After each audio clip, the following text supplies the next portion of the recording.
ನಮಸ್ತೆ ಎಲ್ಲರಿಗೂ. ಇವಾಗ ನಾನು ಇನ್ನೊಂದು ಕಥೆನ ಹೇಳ್ತೀನಿ. ಇದು ಕೂಡ ಮಕ್ಕಳಿಗೆ ಇಷ್ಟ ಆಗುತ್ತೆ, ಹಾಗೆ ದೊಡ್ಡವ್ರಿಗೂ ಕೂಡ ಇಷ್ಟ ಆಗ್ಬೋದು. ಯುವಕನ ಕನಸು ಅಂತ. ಒಂದು ಹಳ್ಳಿನಲ್ಲಿ ಒಬ್ಬ ಯುವಕ ಇರ್ತಾನೆ. ಅವನ ಹೆಸರು ಮಹೇಶ್ ಅಂತ. ಅವನಿಗೆ ಗಟ್ಟಿಮುಟ್ಟಾದ ದೇಹ ಇತ್ತು, ಆದರೂ ಕೂಡ ಅವನಿಗೆ ದುಡಿದು ತಿನ್ನೋದ್ರಲ್ಲಿ ಆಸಕ್ತಿನೇ ಇರಲಿಲ್ಲ.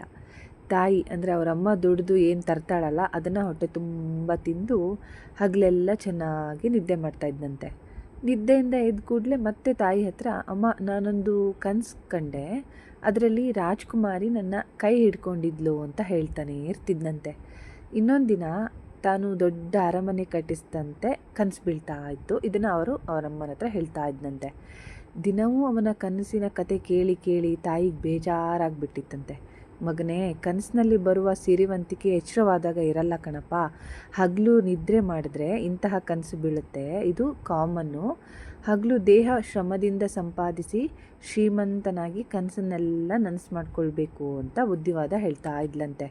ಸರಿ, ನಾಳೆಯಿಂದನೇ ಕನಸು ಕಾಣೋದನ್ನು ನಿಲ್ಲಿಸಿ ಕೆಲಸಕ್ಕೆ ಹೋಗಿ ನಿಜವಾಗಿ ಶ್ರೀಮಂತನಾಗಿ ಸುಖವಾಗಿರ್ತೀನಿ, ಮತ್ತು ನಿನ್ನ ಕೂಡ ಚೆನ್ನಾಗಿ ನೋಡ್ಕೊಳ್ತೀನಿ ಅಂತ ಹೇಳದ್ನಂತೆ ಮಹೇಶ್.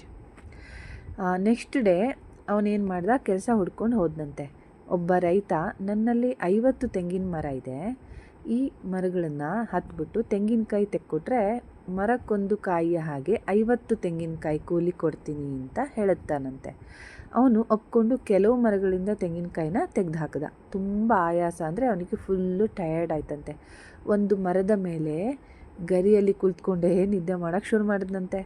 ನಿದ್ದೆಯಲ್ಲಿ ಮಹೇಶ್ ಮತ್ತೊಂದು ಕನಸು ಕಂಡಂತೆ. ರೈತನು ಕೊಟ್ಟ ತೆಂಗಿನಕಾಯಿಗಳನ್ನು ಮಾರಾಟ ಮಾಡಿ ಬಂದ ಹಣದಲ್ಲಿ ಹಾಲು ಕೊಡುವ ಹಸುಗಳನ್ನು ತೆಗೆದುಕೊಂಡ ಅಂತ ಕನಸು ಬಿತ್ತಂತೆ.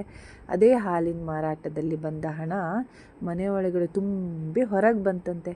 ಹೀಗೆ ಹೊರಗೆ ಬಂದ ದುಡ್ಡನ್ನು ಮಾತ್ರ ಕೊಟ್ಟು ಆಡುಗಳನ್ನು ಖರೀದಿಸ್ಕೊಳ್ತಾನೆ. ಆಡಿನ ಮರಿಗಳ ಮಾರಾಟದಿಂದ ಒಂದು ಲಾಭದ ಹಣ ಆಕಾಶದ ತನಕ ರಾಶಿ ಬಿದ್ದು ಇನ್ನೂ ಉಳಿತಂತೆ. ಉಳಿಕೆಯ ಹಣದಿಂದ, ಅಂದರೆ ಉಳಿದಿರೋ ಹಣದಿಂದ ಕೋಳಿಗಳನ್ನು ತಗೋತಾರಂತೆ. ಈ ಕೋಳಿಗಳು ಬಂಗಾರದ ಮೊಟ್ಟೆನ ಇಡ್ತವೆ. ಇದೆಲ್ಲ ಒಂದು ಕನಸಿನಲ್ಲಿ ಬೀಳ್ತಾ ಇದ್ದಿದ್ದು.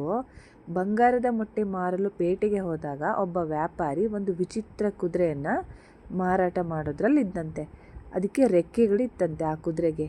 ಈ ಕುದುರೆಯ ಬೆನ್ನೇರಿ ಕುಳಿತರೆ ಆಕಾಶ ಮಾರ್ಗದಲ್ಲಿ ಹಾರಿಕೊಂಡು ಹೋಗ್ತಾ ಇತ್ತಂತೆ. ಮ್ಯಾಜಿಕ್ ಕುದುರೆ ಅದು. ಮಹೇಶ ವ್ಯಾಪಾರಿ ಹೇಳಿದ ದುಡ್ಡನ್ನು ಕೊಟ್ಟು ಆ ಕುದುರೆನ ತೆಗೆದುಕೊಳ್ತಾನಂತೆ.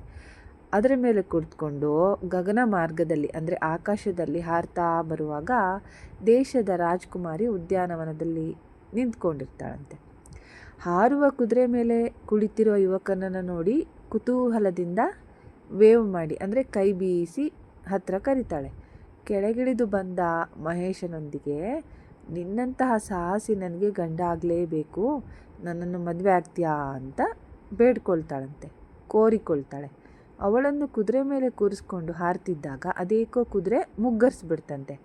ಕೆಳಗೆ ಬೀಳ್ತಾ ಇರುವ ರಾಜ್ಕುಮಾರಿಯನ್ನು ಎತ್ತಿಕೊಳ್ಳಲು ಮಹೇಶ ಕುದುರೆಯಿಂದ ಕೆಳಗೆ ಬಾಗ್ತಾನಂತೆ. ಅಷ್ಟರಲ್ಲಿ ಅವನಿಗೆ ಎಚ್ಚರ ಆಯಿತು. ಕುದುರೆಯೂ ಇಲ್ಲ, ರಾಜ್ಕುಮಾರಿನೂ ಇಲ್ಲ. ತೆಂಗಿನ ಗರಿಯಿಂದ ಕೆಳಗೆ ಬಿದ್ದು ತನ್ನ ಕಾಲು ಮುರಿದಿರೋದನ್ನು ಅವನು ಗಮನಿಸ್ಕೊಳ್ತಾನಂತೆ.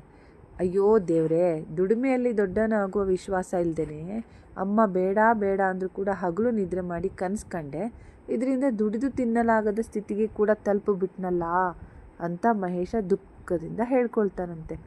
ಹಾಗೆಯೇ ನಾವು ಹಗಲು ಕನಸು ಕಾಣೋದನ್ನು ಮೊದಲು ಬಿಡಬೇಕು. ಯಾಕಂದರೆ ಕನಸಿನಲ್ಲಿ ನಾವು ಏನು ಬೇಕಾದರೂ ಮಾಡ್ತೀವಿ, ಏನು ಬೇಕಾದರೂ ಸಾಧನೆ ಮಾಡ್ತೀವಿ. ಅದು ಜಸ್ಟ್ ನಮ್ಮ ಇಮ್ಯಾಜಿನೇಷನ್ ಆಗಿರುತ್ತೆ. ಹಾಗಾಗಿ ಈ ಕಥೆಯಲ್ಲಿ ಬರೋ ಥರ ಹಗಲು ಶ್ರಮವಹಿಸಿ ನಾವು ದುಡಿದ್ರೆ ಅಟ್ಲೀಸ್ಟ್ ನಮ್ಮ ಮೈಂಡಿಗಾದ್ರೂ ನಾವು ಮೈಂಡನ್ನು ಬ್ಯುಸಿಯಾಗಿಟ್ಕೊಂಡ್ರೆ ಈ ಥರ ಹಗಲು ಕನಸು ಕಾಣೋದನ್ನು ಬಿಟ್ಟು ಏನಾದರೂ ಆ್ಯಕ್ಟಿವ್ ಆಗಿರೋ ಕಡೆ ಗಮನ ಕೊಡ್ತೀವಿ.